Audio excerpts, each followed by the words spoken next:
Mga kalaptop, no? So for today's video mga kalaptop is nandito na naman tayo sa ating fish barracks. Mini fish barracks pala yung sa akin dito mga kalaptop, no? So pakita ko sa inyo yung kung gaano siya kaliit sa labas. Eh nandito na naman tayo sa labas, no? So dito kasi sa loob na to, yan nakikita nyo, sa loob na yan. Pero pag nandun tayo sa may bandang doon, makikita nyo talaga na maliit lang yung space, na masasabi nyo is maliit lang yung space, pero hindi talaga. Malawak yung nandito. So bala ko kasi is padami ng storage box. Hindi isda, storage box para quality yung mga isda natin. Pag lumaki sila, yan maganda yung kulay, malusog, ayan, maliksi, ganyan.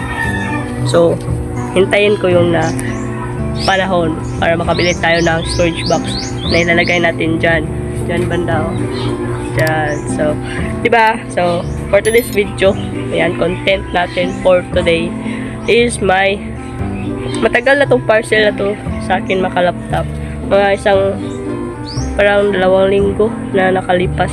Pero ngayon ko lang i-unbox kasi naghintay talaga ako na ma-vlog ko to sa YouTube. So sa YouTube ko to i-upload kasi nga matagal yung pag-unbox. So kung gusto nyo ng mga 5 minutes, 4 minutes ng mga vlog, 3 minutes, ganun, doon kayo sa YouTube, sa Facebook page ko na Choy Vlogs. So makikita nyo yan sa link ko na nandyan sa YouTube channel ko, yung mga link dyan. So makikita nyo yung Choy Vlogs na link. So i-click nyo yan kasi nandun ako nag-upload ng mga 3 minutes, 4 minutes, 5 minutes mga video.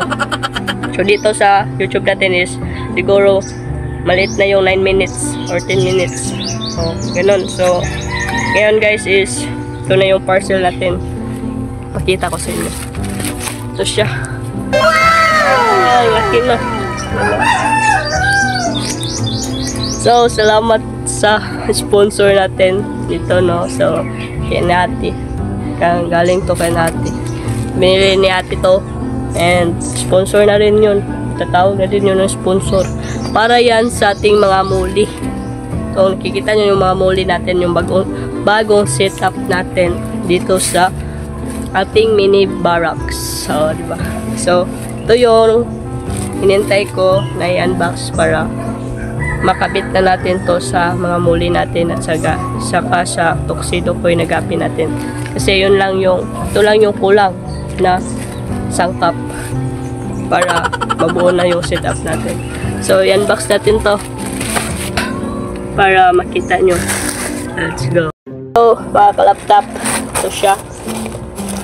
SPX ang naghatid sa atin dito. Balot na balot guys. Dapat lang kamasira yung sponge velvet natin. Nabudol si Ate guys. Pero gusto niya naman na bilhin ni Ate to para sa ating mga isda. Yung set up natin, ito siya. Medyo malalaki pala ito makalaptop. Yung diba may maliit ganyan na sponge filter, ganyan. Dito is medyo malaki siya, ganyan. Ito siya, 4 yung binili na sponge filter kasi 4 din yung lalagyan natin ng sponge filter. Kasi nakabili na ako ng sponge filter at saka oxygen nung nag-unbox tayo sa page ko. So nandun yung sa page kung gusto nyo panoorin. Ha? Baka mo na-vlog to. So kung gusto nyo panoorin yung nakabili tayo ng oxygen at saka sponge filter sa halaga na 95 pesos is nandun siya sa Facebook page. So ito na siya. Ito yung sinasabi ko na medyo malaki siya. Ay, ganito siya kalaki. Ayan na. Diba? Medyo pahaba siya, pahaba. So malagay natin siya doon sa storage box sa mga muli at saka sa gapi. Siyempre maganda na yung tignan, hindi na tayo palagi magwa-water change. Mag-water change tayo kapag madami ng dumi nila. So, ito siya. 4 to. 4 sila. Okay. 4 yung sponge filter natin. Ang dami guys. Kaya, ito na lang yung kasiyahan ko ngayon. Yan o. Yung marami akong ganito, sponge filter, oxygen, yung mga storage box or aquarium. Ganun lang yung mga kaligayahan ko ngayon guys. Para lang sa sarili ko. Wala akong material na bagay. Kundi mga isda na lang. Mga gamit sa isda. Ganun. Masaya na ako makita yung isda ko na masaya din sila. Ganun talaga yung ano ko. Parang hilig ko talaga, no. So, ito siya. Marami na sila, guys. Ito yung mga aquarium filter. Yan. So, nabili ko to sa Dream Aquarium ba yun? Sa Shopee na. Yun yung pangalan ng store niya, Dream Aquarium. So, nakabili tayo doon ng 95 pesos na oxygen na at may may sponge filter na. So, nagpasalamat tayo kasi nakabit na natin yun sa ref tab natin yung ginamit na yung sponge filter na ginamit dito. Yan o. Yan siya. Maliit lang yung sponge filter na nandyan kasi maliit lang.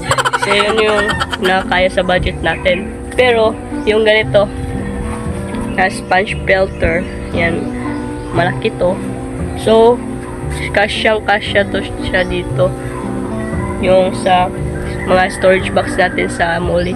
Kapag na set up ko na to maka-laptop, maganda na tong tingnan. I swear to God. Maganda na yung flow ng ating mga gapis dito, mga Molly, ganyan. So, ito talaga yung main na set up natin sa mga Molly natin kasi nga yung sponge filter nabibigay siya na yung mga maliliit na mga butas dito sa sponge filter. Dito nagbabahay yung mga good bacteria.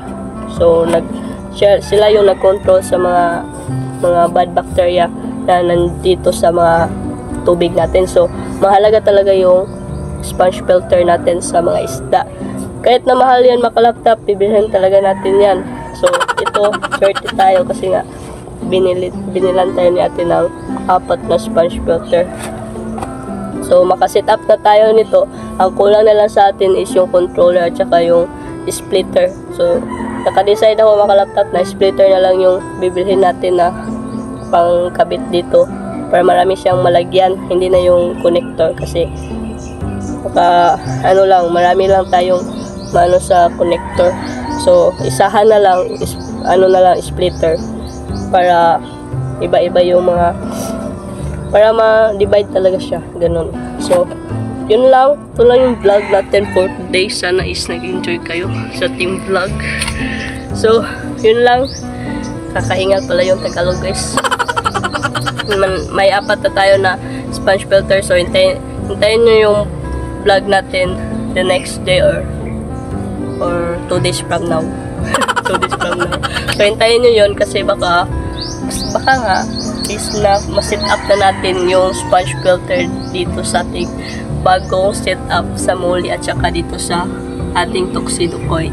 So, maghintay kayo maka-laptop. Syempre, kapag gusto nyo ma-update, pag-subscribe kayo maka-laptop and i-click yung tiny bell para palagi ka na-updated sa susunod na i-upload. Please like, share, comment din sa ating mga videos. So, yun lang and salamat sa panonood. Peace out.